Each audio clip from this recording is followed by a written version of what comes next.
as Connor says, it's a famous night for Sevilla, their first time into the Champions League quarter-final at the fourth time of asking, but it is a dark, bad night for Manchester United. Graeme, where did it go wrong for them tonight? They never started, did they? You think Man United coming into this game, the tail should have been firmly up. You know, the results they've had of recent weeks in the Premier League. You know, coming back from 2-0 down against Palace, you think this is tailor-made for them tonight, but they never got started. They never played at a tempo which was enough to cause this average Seville team a problem. Never did until Seville scored, basically. They just couldn't get out that, I don't know, second, third gear. The major disappointment of no imagination, resorted just lumping it to a big centre forward, looking for second bits off him. Fellaini's on the pitch, that tells you which way they want to go, thinking he gets something at set piece. It's Manchester United we're talking about. It's Manchester United, the biggest club in the world, arguably. Play football like that ain't good enough. Is the blame at the manager's door?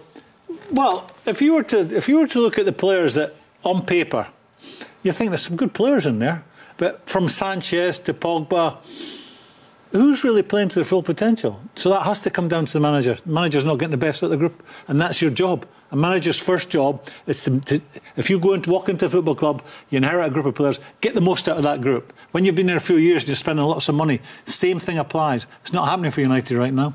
Neil? I've never seen a Mourinho team play like that, particularly in Europe at this stage of the campaign. They were totally bereft of idea. And in the end, Sevilla could have won the game 4, 5, 6. Even when Manchester United were going for it, there was no thought to what they were doing. Every long ball was picked up by Sevilla and they just kept coming and breaking. But it was coming, Tommy. We said at half-time, the longer the game goes on at 0-0, the more Sevilla will get confident. Montella makes a brave substitution, but the right one, and they win the tie quite comfortably. And Manchester United, I think it's very, very damaging for not only Manchester United, but Mourinho as well. You've said, Graeme, and before the match you said the same, this is an average enough team. They're fifth in La Liga. They're 26 points off Barcelona. Conceded 42 27 goals in La Liga this season. They look like they can't believe their luck tonight. They didn't believe in the beginning. I don't think they believed until maybe the last half an hour of the game. They turned up to what is a very difficult place to go and get a result, but they did it without being at the best tonight. That is an average Seville team. You can't say that's the top team. No way can you say that's the top team. And they've deserved to go through, quite simply being the better team. Over the 2 legs, they should have scored in the first leg as well. But they've been a better team tonight, deservedly. Is that Man United, this is... I'm going to say all the Man United supporters are watching this, they'll think, it's because he's Liverpool head. I was at the Chelsea game, they got away with that one.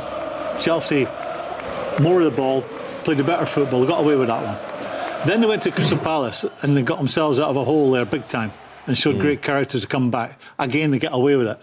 They had 32% possession against Liverpool at the weekend and win 2-0. But that camouflages the bigger picture. I think today, it finally caught up with them today. It certainly did. Manchester United are out of the Champions League.